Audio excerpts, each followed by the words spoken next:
は静けさの森のダイアログプロジェクトということで、今日はですねテーマ事業プロデューサーの、同僚であるというのか本当に尊敬するプロデューサーである小山君堂さんをお迎えしております。小山さん、よろしくお願いします。よろしくお願いします。こんにちは。もう小山さんは本当にこの、テーマ事業プロデューサー8人ってですねこの就任してから4年かれこれ4年以上いろいろ吸ったものがあったりいろいろな議論を繰り返してきてるんですけども、多くの人たちがちょっと尖りすぎててなかなかバランスがそんな良くないんですけども、圧倒的なバランス感の中でこのプロデューサーのですねみんなをすごくいろいろな角度から導いてくださって、やっぱ小山さんがやっぱ喋り出すとみんなやっぱりもう一目を置いているということで僕も何目も置いてますけど、いや僕はバランス感覚が優れているわけではなく、みんなが変わってる人すぎるんです僕は至って普通、僕が一番普通なんですよね。だってこの靴見てくださいよ。いつも宮田さんの靴見るたんびに家のシューズケースどうなってるのかなって。何足ぐらい持ってるんですか靴？普通4、50は持ってます、4、50。はい。でその日の気分でこれだとか。でもおっしゃるように4、50を全部並べれるわけじゃないので、履ける靴っていうのが何足かやっぱあって靴ばかりは同じようなものを履いちゃうんですよね。なるほど。でクローゼットも僕一部屋全部地層みたいに埋まっててですね、見つからなくて着れない服っていうのがあります思い出しても見つからないとか、思い出せなくて着れない服みたいなのがある。すいません、なんか僕の話ですけど、でもそうでも本当皆さん個性的で、でも改めてね、僕今回思ったんです、今の世の中こういうことなんだなっていうか、その異なる価値観の人たちがそこで対立するわけではなく、互いを、でも互いに共感はしなかったりしたり、でもその攻撃をすることはなく、そうですね、ただその同じ世界、同じ円の中でみんなでそれぞれの自分の思いを磨き上げていって、でここに共感する人たちがそれぞれに集まってきて、でそれが一つの形になるのが共鳴するってことなのかなと思うんですけど。本当おっしゃる通りです。さすがです。もう冒頭から確信の発言をしていただいてまさに今回のテーマ事業プロデューサーもそうでしたよね。共感もじゃあ自分は何を表現したいのかって言った時に誰もこの指には止まらないというのがですね、それぞれ違う世界観を持ってるんだけれどもそれが今回なんていうのか、響き合いながらも異なるものを作っていって万博の体験になったっていうところにすごくやっぱできてみて面白いことになりましたよね。そうですね。でもその前に僕が何者かをちょっと言っていただいた方が。改めまして小山さんですね、テーマ事業プロデューサー命を紡ぐ、をテーマにしていただいてですね、で先ほども少しお話がありましたがアースマートというパビリオン、隈研吾さんの建築で食をテーマにしたかやぶき屋根で、ちなみにアースマート行った方作られるんですか？いや多いですよ、多いですよ。本当ですか？ベターコービング多分ほぼ手上がらない。いや、じゃあ宮田さんとこ、ありがとうございます。宮田さんとこ見た方、ほら少ないんですというのか枠がね全然違うというのもあるんですけど、アースマートすごいです。でも両方行ってくださいね。ぜひぜひ。でアースマートですよね。で本当に素晴らしいパビリオン。で万博始まる前からなんでこのインターネットの時代に今更万博をっていう話はあるんですけど、食だけは絶対痴漢できないわけなので、もう小山さんの感はもう絶対的な価値を持ち続けていたというのがですね、やっぱりこの食っていうものをどう感じるっていうのはもうこの場でしかできないことですから。そうですね。僕は実は約22年ぐらい前から、23年ぐらい前ですかね、団中という食の雑誌がありまして、その中で一食入魂という連載をやってたんですね。でこれは、30代後半になった時に自分はあと何年生きるんだろうという思いがちょっとふとよぎりまして、となるとあと何食食べられるんだろう、うわこれだけしか食べられないんだったら1食ずつを魂込めて食べていこうというその連載だったんですよね。でそういう食の連載始めて、で同じ頃に料理の鉄人という料理番組を始めて、でだんだんこう食にまつわる依頼とかが増えていったんです。で食の知見が少しずつ溜まっていった頃に映画を作ることになりまして、それが「送り人」という、死をテーマにした映画だったんです。でその中の死をテーマにした映画の中にどうしても入れたかったのが食の要素だったんですよね。で、山崎努さん演じる納棺師の社長、納棺師会社の社長が白子を食べるシーンがありまして、これだってご遺体だよって言って、なるほど、それで食べるんですよ。で食べて困ったことにうまいんだよなって言いながらこう食べるっていう、あとクリスマスイブの夜に骨付きのチキンを葬儀会社の人たちがみんなむしゃむしゃ食べながら棺桶の話をしてるとかね、なんかその本当に人間が生きていくためにどれだけ他の死を我々はいただくのかっていうか、いろんな生き物の、死を我々はいただいてるのかっていうことをその映画の時初めて考えまして、それが種となって今のアースマートにつながってる感覚はありますね。なるほど、まさに卵の一生分食べる卵だったりっていう、さまざまな命の上に、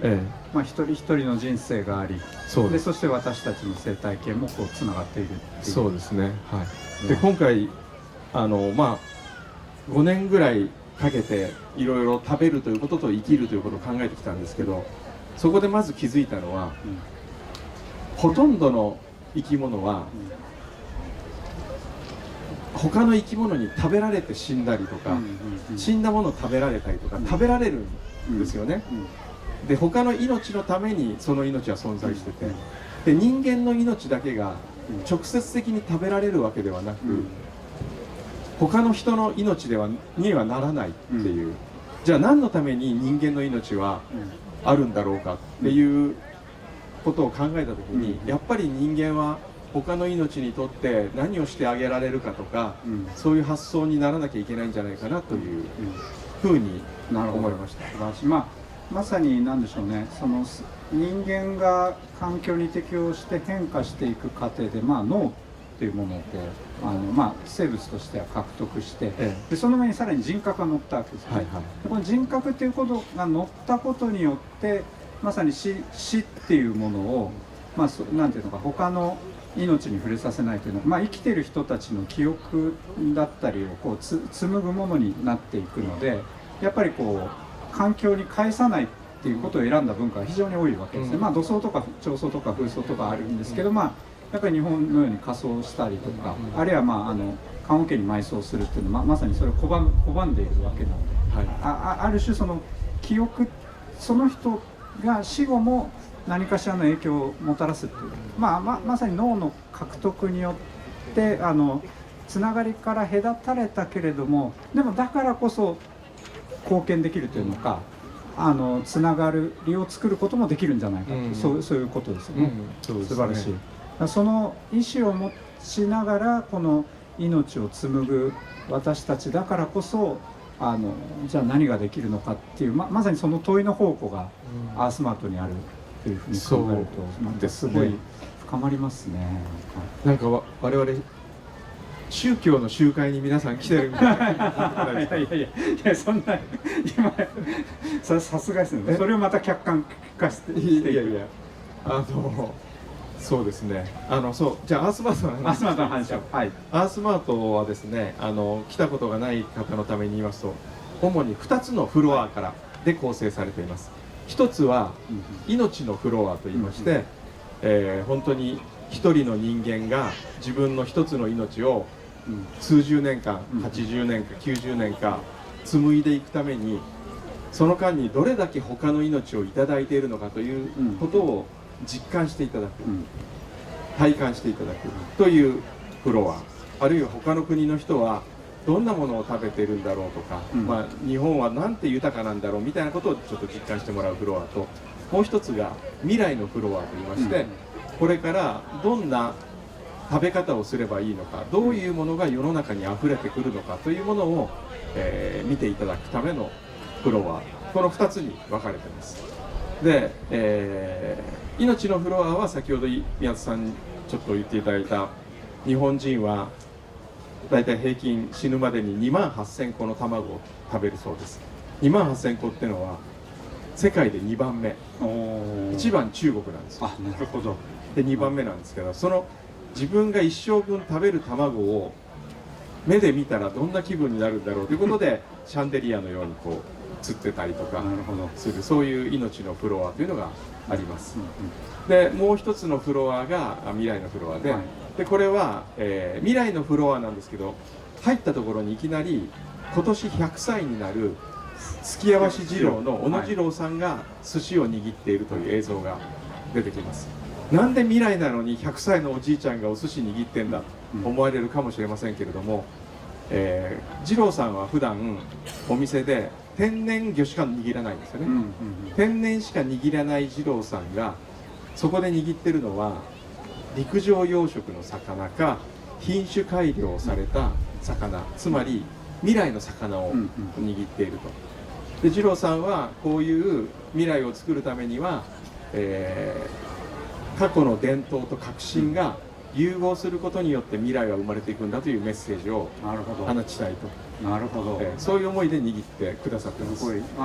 二郎さんの話も小山さんとかれこれ、4年前ぐらいからもう構想の核の中で最初からあったんですよね。ロボット二郎を作りたいと。そうです。石黒館となんか本当は石黒先生に、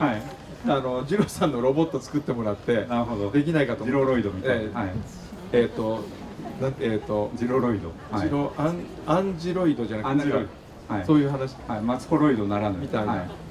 でもとてもじゃないですけど予算が足りずですね。単価やばいですから。そうですね。ご本人に映像で登場していただく。なるほど。でも本当に言ってみれば人間国宝みたいな方なんで、その寿司を握る姿っていうのをちゃんと記録できたということは良かったなと思って。いやー、素晴らしいですよね。もうこういう機会がないとね、やっぱなかなかできない。そうですよね。で、そういうのとか、あといろいろ今お米がね問題になってますけれども、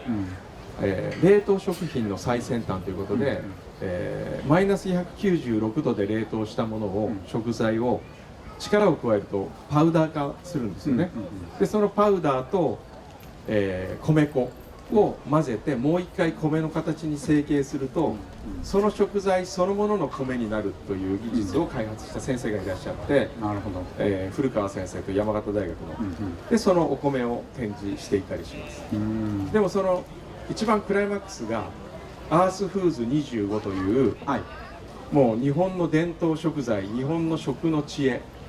が25並んでまして、これは何かと言いますと、これもなぜ未来に古いもんが並んでんだと言われるかもしれないんですけど、岡本太郎さんが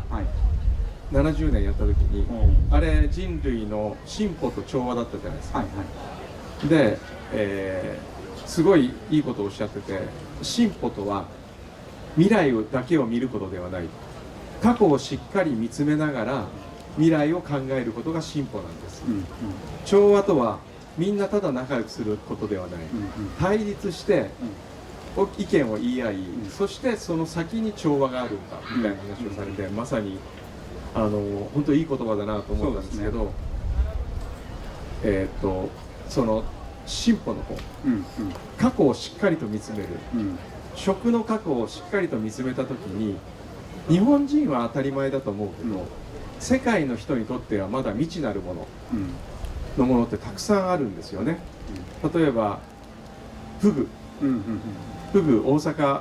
おそらく世界で最もフグを消費している都市だと思いますけども、フグ食べるのは日本人と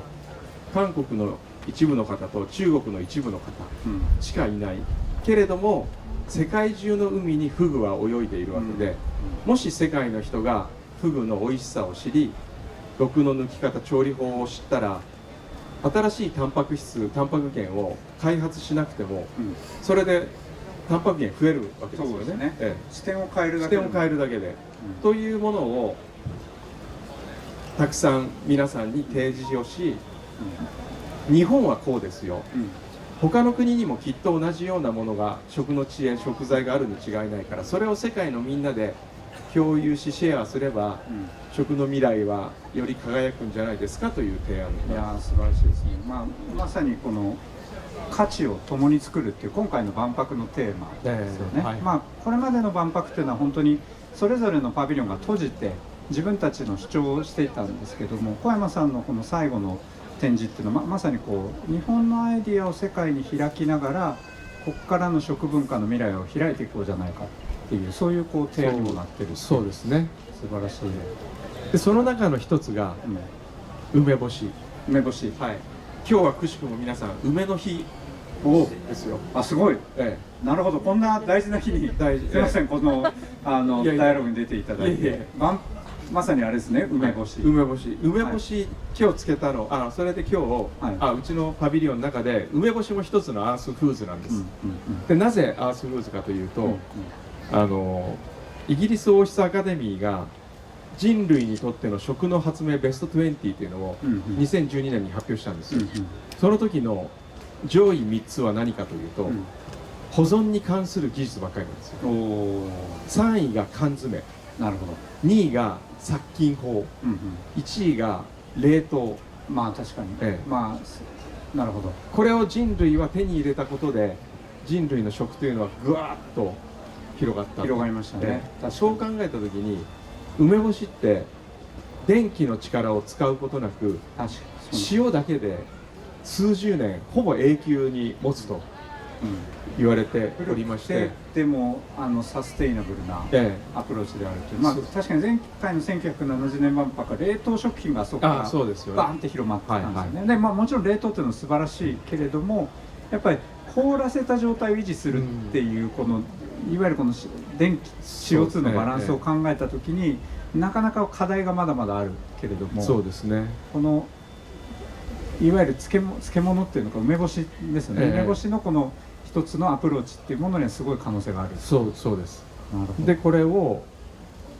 その梅干しすごいな、だからこれは絶対展示しようと思ったんです。でこれをただ展示するよりは、お土産を皆さんに渡したかったんですよね。あとは時を超えて、この人と人が食をきっかけに自分の思い出を未来に持ってってもらう方法ないかなと考えた時に、2025年につけて2050年に開封する梅干しの引換券をパビリオンでプレゼントし、それで2050年に皆様に食べていただこうと。で僕の祖父母が70年の大阪万博行ってきたんですよね。田舎の熊本の田舎にいまして、で帰ってきてすごい面白かったって帰ってきた記憶はあるんですけど、お土産も何かもらったんですけど、何もらったか全く覚えてないんですよ。なるほど。できっと55年前ですからね、きっとこういうおじいちゃんおばあちゃんもいるだろうし、お土産っていつか分からなくなるから、ずっと取っておきたくなるような、あるいはそのおじいちゃんおばあちゃんいなくなってもそのことを何か考えられるようなものって言った時に梅干しいいんじゃないかなと。これ僕一回聞いたんですけど、改めてなんで25年なんでしたっけ？本当は2100年にしたかったなんかこう遠い未来、絶妙に生きてないってやつそしたらこれを一緒にやってくれる梅の会の皆さんが、おそらく誰も生きてないので責任を持てませんって言われてまだ生きているうちにしてくださいって言われた時に、なんとなくキリが良い、遠すぎず近すぎずっていう、なんかよく100年後の未来を想像するっていうのも、100年後って絶妙に生きてないじゃないですか、人生100年時代では、だから自分のなんていうのかこう価値観からでもなんか1000年後っていうともう分かんなくなっちゃうし、もう何世代先だともうあれだけど、絶妙に自我を離れてでも人に手渡すっっていうのが100年後って言われてるんですが、今回25年っていうのは、まあ、むしろ手渡すって手渡し、その輪の中に自分もいるだろうっていう。僕その時85になるんですよ。なるほど。だから自分のためにも、はい、よし生きようっていうなるほど。目標ができたんです。自分のモチベーションにもなる。モチベーションになって25年、ええ、25年、はい、でこれ今日こういう会をやりまして、ちなみに、はい、南高梅、はい、こんな丸々とすごい南高梅だったんです。はい、なんで南高梅っていうか知ってます？知らないです。これ僕すごい、皆さん知ってます？あ、知ってます？今もうすぐ調べられちゃいます。あ、そうかそうね。南部高校で開発された。本当ですか？そうですよね。南高の高って高校の高なんですか？そう、南高の高って高校の高なんですよ。それ聞いて僕ね、なんかちょっとガクッとしたんですけど、でも意外にそうそう普通のっていうか、ものすごいあれですよね。知れ渡ってる名前ですよね。南高梅はなかなかすごいですね。これね。なるほど。じゃあこれ全部南高梅。これそうですね。これ1トンありまして、はい、20% の塩塩分濃度でやると、ほぼ永久的に持つんですって。これもちろんこう小山間、まあ小山間アースマートに来た人は全員もらえるんですか？一応チケット全員に配ります。その全員分計算してつけたんですか？そうです。なんか今若干間があったんですけど、期間中何十万人ですよね、多分。全員は来ないだろうな。あ、なるほど。まさに今万博でやってるノーショーの確率をそういう感じです。考慮したってことですよね。だから持ってても忘れる人、なくす人っていうのが、こういうのは一定確率で25年だともう何割ロスする。そういうことです。そういうことです。っていう。だから全員持ってると逆に困る。全員持ってると大変な暴動になる可能性ありますけど、その時は僕は死んでるかもしれない。今度そっちの方で頑張っちゃう。そっちでもう人とも動けないのでちょっと参加できません。一人当たりの分量減らしましょう。分量減らして、しょっぱい。もうね25分経つと相当しょっぱくなるんで、体に良くないかもしれないので分け合った方がいいかもしれない。だから分け合うと塩分ってちょうどねいいじゃないですか。いいかもしれないですね。塩分はねもう希釈できるので、希釈っていうかなんでしょうね。ちょっとにすることでね、またしょっぱすぎるのもコントロール効くじゃないですか。塩こうやってやる。そうですね。だから逆にちょうどいいかもしれないし。皆さんもぜひ必死にそれを保存して小山さんを困らせましょう。いやありがとう。すごいこれです。すごいいいですね。ありがとうございます。いやこれでもあとねもう一個もうぜひまだあります。時間過ぎてますよね。いや大丈夫です。まだ大丈夫。15分までは全然あります。はい。あと20分あります。まだじゃあちょっと皆さんにぜひ見てほしいポイント、アースマート。今ちなみにアースマート行くともう一個もらえるものがありまして、グリコさんが作ったお米のキャラメル、米粉で作ったキャラメルっていうのがもらえます。これもすごい自然な甘みのやつで、古典的なものなんですけどちょっと未来感もあるようなもので、これもおすすめなんですけど、最後にパビリオンを出る出口の横にあるものを展示してまして、これを見てほしいんですよ。これを見てほしい。ちょっと僕も目が泳いできました。アースマート行ったんだけど何だったっけなっていう。いや物販ありましたよね。物販あります。物販もありますよね。物販あります。物販すごい売れてます。さすが素晴らしい。さすが。いやそれ僕がやってないんですけど、まずアースマートの始まりは何かって言ったらご飯から始まるんですけど、ご飯の器、人間国宝が作ったお茶碗なんですよ。お茶碗じゃない、ご飯茶碗、飯碗、飯碗って言うんですね。飯碗。でそもそもなんでお茶碗で茶碗で飯を食うのか、日本人はっていう、なんでか知ってます？いや知らないです。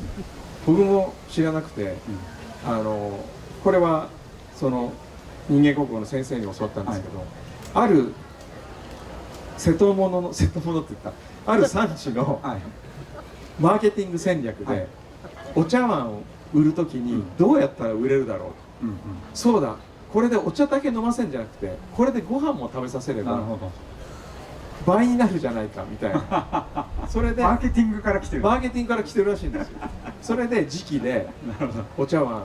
なるほど。でご飯食べましょうみたいな。なるほど。ところが時期っていうのは熱奪うんですよね。はいはいはだから熱いお茶を入れて飲むわけですい。よ。なるほど。で逆に木片の碗、うん木片で書く塗り物漆器は保温できるんですよね。うんうんだから本来は飯碗は漆器がいいんですよ。うん。なるほど。というのを聞き、僕はそれから漆器でご飯食べてるんですけど、本当にねしっとりして美味しいんですよ。なるほど。でそれを教えてくれたその蒔絵の人間国宝の室瀬和美さんというはい方がいて、でその方はいつもそういうことを、講演会で語ってたら、ある時「すいません」とかっつってある人が手を挙げて「うちの親父山登りが好きなんですけど、山の上でもそれ使えるんですか?」って聞いたんですって。漆のお椀なんか使えるんですかね?」ってで、いや山登りの人こそ持ってってほしいと。漆は軽いし、まあ確かに。で丈夫なんだと。うん食べた後雪で入れてギャーってやって石ころが入っててもちょっと傷がつくぐらいだけど全然へっちゃらですよっつって言ったら、じゃあうちの親父に勧めますっつって、でうちの親父さんの名前はったら三浦雄一郎ですって言われて、それで室瀬さんはじゃあ私がプレゼントしますって言って三浦さんのためにお椀を作って、でそれをちょうどチョモランマに行く時だったんでチョモランマ碗って名付けてなるほど。プレゼントしたというお椀がありまして、でそれをもうすぐ僕は商品化されてるんですかって言ったらされてますって言うんで、なるほど。それ買って使ってるんです。チョモランマワンを。チョモランマ碗なるほど。で今回の映像の最初に出てくるのはそのチョモチョランマ碗。モランマワン。松本君が持ってるやつだ。ええ、なるほど。そうですそうです。あれチョモランマ碗チョモランマワンなんです。なるほど。で出口にあるのがはい。食と一番切り離せなくて、そして我々が見過ごすことができない、でもあまり表の舞台に立つこともないものといえばうんこじゃないですか。そうだ。あった。ありました。えだからあれですね。出た後にまあ物販あるけど、ええその一番最最後の出後の出ると口のころに。右にはい。これも人間最初うんこをどうしようかと思ったんはいですよ。。まあだいぶだからそうですよね。食欲という意味においてはかなりこう。これは切っても切り離せなくて、それで、うんこ展示しようと思ったんですよ。はいでただリアルなものを展示したらはい。それは問題になるだろうなと思った時そうですに、ね。現代アーはいトのうんこの缶詰はいはいはいありますよね。はい。ありますよね。はい。あるイタリアのピエロ・マンゾーニという芸術家が、自分のうんこを缶詰にして当時の金と同じ価格で売ったんですよ。うん800万ぐらい。うんうんこですよ。で800万で売るんですよ、現代アートで。ただね速乾したんです、それが何十巻かっていうのがあって、でそれを買った人はどうしたかって言ったら、中には本当にうんこが入ってるのかっつって開けてたら本当にうんこが入ってる。でまあコンセプトチュアルアートだからそうそうそこまでやってこそアートですよね。そうですよねはい。で結局開けなかった人はどうなったかっつったら、はい振ると電電太鼓じゃないけどカランカランカランって音がする。まあなんやかんや水分は抜けていくってことなんですね。でこれが今3000万なんですよ。おお。この開け感じなかった方が勝ちだったわけですね。そ勝ちとしてう価値が開けなくて、はいでこれ3000万で売ってて、はいで僕の知り合いのキュレーターがギャラリーオーナーが、はい。買ったんですって嬉しそうに言うんですよ。なるほど。あれ買ったんですっていくらで買ったんですか、3000万ですっつって、この人バカなんじゃないかなで本当はその人のはい缶詰を借りて、はい。そこに飾ろうと思ったんですよ。あ、なるほど。ピエロマンゾーニまああれですよね。アンドロイドが作れるぐらいの値段ですけど、まあアンドロイドじゃなくてうんことうんこでいやいやそれでただ高すぎるし、まあそうですよね。それを借りて万が一なかったら、保険ですよ。保険もちょっと大変だし、保険料さえも高そうだから、まあ保険高いでしょうね。そう、はい。それでひらめいたのが白磁の人間国宝がはい白磁でうんこのような牡蠣を作ればなんかおしゃれじゃないですか。おしゃれです。芸術だなっておしゃれじゃないですかって言われて、もうそう答えるしかないですけど、おしゃれですね。でそれに大根の花がなるほど。一輪刺してるんですよ。つまりそこからまた新しい命が芽生えるというメッセージにもなるし、なるほど。ですごいですね。前田明宏先生という、はい鳥取のうん白磁の人間国宝の先生に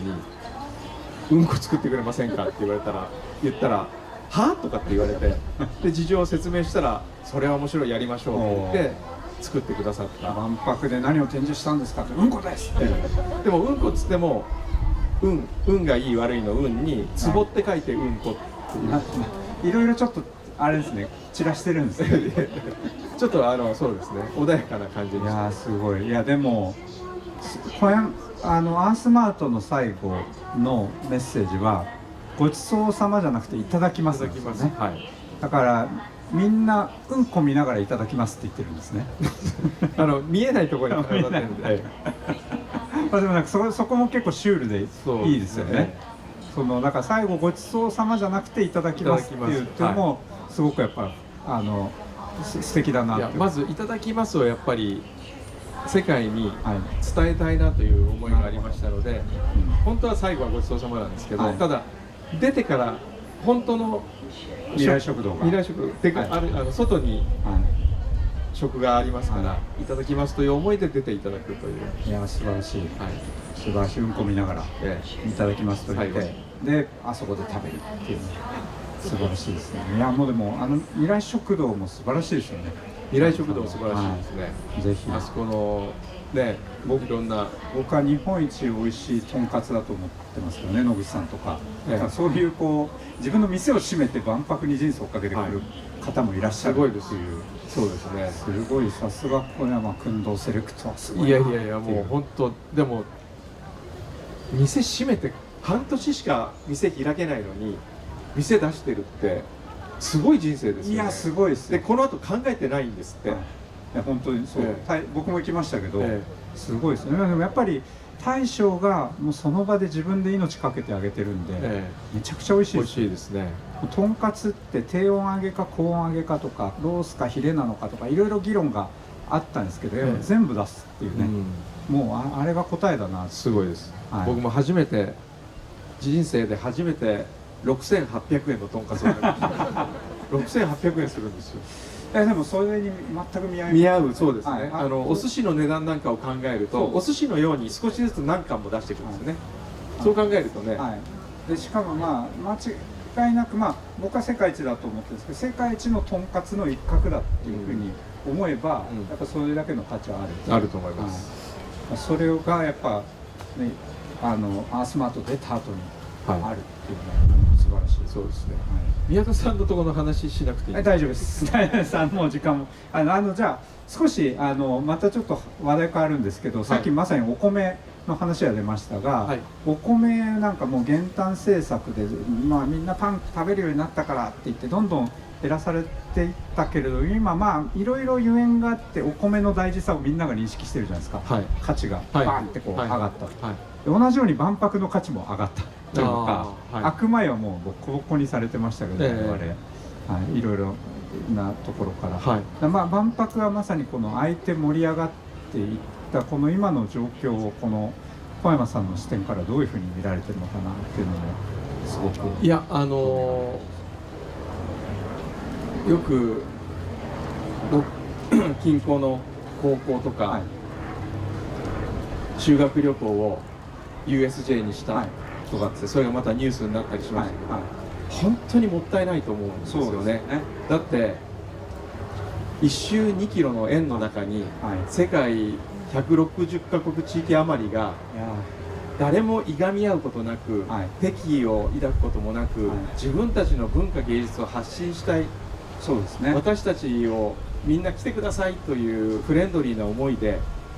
集まってきてるところ、こんなに楽園は今世界のどこにもないわけで、これを体験させずしてどうするんだろうと思うんですよ。もう食べること一つとってもそうですよね。アースマート見てこの命の紡ぎ方っていうのを感じながら世界中のいろいろな、まあ、さっきとんかつの話をしましたけども、各国が本当にいろいろなパンを、持ってきたり、もう日本って食がもう世界一豊かな国の一つなんですけど、それでもまだこんなに知らないものがあったりとか、アフリカの香辛料とか知ってますかとかですね、もう本当に知らないものがあって、その食っていう体験だけに絞ってもものすごい豊かな世界広がるんですよね。本当にだからまあいろいろ予約がしにくいとか、ご不満皆さんお持ちかと思います、僕も不満です、僕もこれだけ来てるのに、なかなか行けない。そうですね。どうやってます？頑張ってます。頑張ってます。頑張ってます。並んだりしてます。そうですか。僕も年間パス買いましたもんね。もう買いました僕。もう年間パス。協会だからプロデューサーにもくれないんです。全然ね。自分で買え。自分で買え。当たり前じゃない。スペイン館とか僕習いました。そうですか。みんなとそうやってそういうシステムの難しさはありますけれども、ただ批判をしちゃい批判というか、まあ意見は述べましょう。意見は述べましょう。意見は述べる。で、そういうものはありながらも、でもやっぱりこの平和な国でですよ。いや素晴らしい。ここを歩くだけでいろんな人の価値観、行ってパビリオンがつまんないと思うことも僕は大きな価値だと思うんですよ。こんな風に考える人がいるんだとか、自分はこんな風に考えなかった。でもそこをめちゃくちゃいいっていう人もいるわけで、世の中って本当にいろんな価値観の人が多様に生きてるんだなっていうのを実感できる場所だなと思います。そうですね。いや本当に今回本当に私たちの同僚のテーマ事業プロデューサーのテーマ感は本当にバラエティが豊かで、それぞれやっぱりやりきってるんですよね。でもう本当に同僚として誇らしく思うし、でそれが何をいいっていうのかも人によって違って、それも素敵だなと思うし、そうですよね。各国とか企業のパビリオンももうやっぱ面白いです、面白いです。本当に食べ物だけじゃなくて何を良しとするかっていうのは全然違うですよね。でそれこそかつてはやっぱ先進国のパビリオンだけは人気だったんですけど、サウジアラビアに圧倒的に見たことがない都市の未来が広がっていったりとか、バーレーンなんて建築からすごいかっこいいものがあったりとか、もうその先進国以外のものの方が結構センスがいいものもたくさんあるんですよね。だから本当にぜひいろいろなパビリオンをお勧めしたいですし、そうですね。よくたった半年にこんなにお金を使ってという方もいらっしゃいますが、半年だからこそこういう建築ができるわけですよね。そうですね。機能を追求してない、狂気のうちもだからもはや建築の要件ではないですね。概念を表現するためだけに屋根も壁もないっていう。そうですよね。でもそういう中から未来へのヒントがあったり、それに刺激を受けた少年が未来にすごいものを作ったりすると思えば、この半年で壊すっていうのはありなんじゃないかなと思います。半年だからこそのやっぱり振り切った、そうですよね。でもその日本でいうと遷宮をやって技術を継承してきたという歴史を考えると、仮建築こそ日本の技術の伝承の一つの手段だったんじゃないかなと思いますけどね。そうですよね。あとやっぱり災害大国でもあった、地震とかそういったものに対する一つのレジリエンスですよね。もう一度作るっていう、それをしっかり技術としても残しながら紡いでいくっていう、まさにこのパーマネントなものだけは価値じゃないというか、豊かな、それこそ食なんかも全てやっぱり消え物っていうふうに演劇でも言われますけど、消えるからこそやっぱ尊い部分があるっていう、なんかそういう意味でもなんかアースマートの思想にもなんかつながってくる感じ。ありがとうございます。アースマートにもう時間が今日はもうアースマートになろうとしてる。アースマート推しで、ありがとうございます。それで言うと最後に毎回ほらレガシーって言うじゃないですか。レガシー。宮津さんはこの万博で自分のパビリオンのレガシーをどうしようと、なんかレガシーは何だと思われますか？レガシー、そうですね。一つはハードレガシーとしてのこの生態系ですよね。森そのものは残っていくということで、ある程度方向性が今決まっているので、それは一つなんですけども、ただやっぱりベターコービングという考え方の中で世界中のアーティストと一緒に紡いだところの問いですよね。でその問いっていうものが、レガシーというのか、一つ、これから未来に一緒に向かっていく上でのこの道しるべなのかなっていうのが、例えばそれは私たちの考え方です。でそれは異なるままに響き合うっていう意味においては、このテーマ事業プロデューサー8人が全然違う個性のパビリオンを作ったっていうことも、私は一つのこの未来に向かう在り方というのか、最大多様最大幸福っていうのは、我々のコンセプトの一つなんですけども、やっぱり平均値だったりとか確率的なものから異なっていても、それでもこのコミュニティや社会や未来を紡ぐことができる、これはデジタルの私は本質の一つだと思うので、この共鳴っていう概念をこの万博っていう空間全体でもこの体現していくっていうことですし、で今日のダイアログも含めて、今までのやっぱ同質化の時代とは違うものが始まったんだっていう感覚を、それこそ小山さんがおっしゃっていたように、全然これがいいっていうのがみんな違うんですよね。今回の万博これだけはみたいなのは本当に人によっても違うので、そこもなんていうのか万博を象徴するなんか出来事かなっていう、ここに来て異なるものに触れながら未来に向かうっていう、そこがなんか一つかなと思ってます。はい、なんかこの万博をきっかけに、他者を批判することの労力の無駄みたいなのがなんかこう日本人がよりみんながそうですね思ったらいいなと思うんですけどね。そうですね、なのでやはりこの今まで、こうポスト近代の一つは、なんでしょうね、マルチカルチャリズムですね。同質化の時代から違いっていうものを許容し違ったままでいるっていうことを一つの価値にしたんですけど、それがやっぱ分断になり、違ってるものをやっぱ攻撃するっていうことになっちゃったわけなんです。だからそのつながり方のあり方がやっぱりこの分断ではなく、私たちは共鳴っていうふうに言ってるんですけど、それが、この万博会場である種実現してるじゃないですか。なのでなんかそういう小山さんおっしゃるようなこの他者の批判ではなく、この応答の中で紡ぎ響き合うみたいな、なんかそういうものがなんか育まれていくといいですよね。僕は日本人の一番の強みは曖昧なところだと思うんですよ。優柔不断とも言いますけど、でも曖昧ってのは日本人昔からよくね、ノーと言えない日本みたいなのありましたけれども、曖昧の力ってすごいあると思うんです。で僕の知り合いで極地建築家っていうのをやってる人がいて、でその人がアメリカの火星移住プロジェクトの実験のメンバー選ばれて、よく行ってたんですよ。で、アメリカのアリゾナかなんかの、すごい面白いですね。本人は移住することはないけど、それをでもそのシミュレーションし続けるっていう、火星の中、火星というところで仮想の火星を作る、仮想の火星で、いろんな国の人が集まって、モジュールの中で1ヶ月ぐらい暮らすんですよ。で研究するんですよ、火星にいるつもりで。でその時に大体分断対立が生まれるんですよ。なるほど。でもその日本人の人が隊長をやった時だけ生まれなかったんです。これなぜかっつったら、曖昧だからその人隊長が曖昧だから、こっちの欧米の人が、あいつなんだみたいに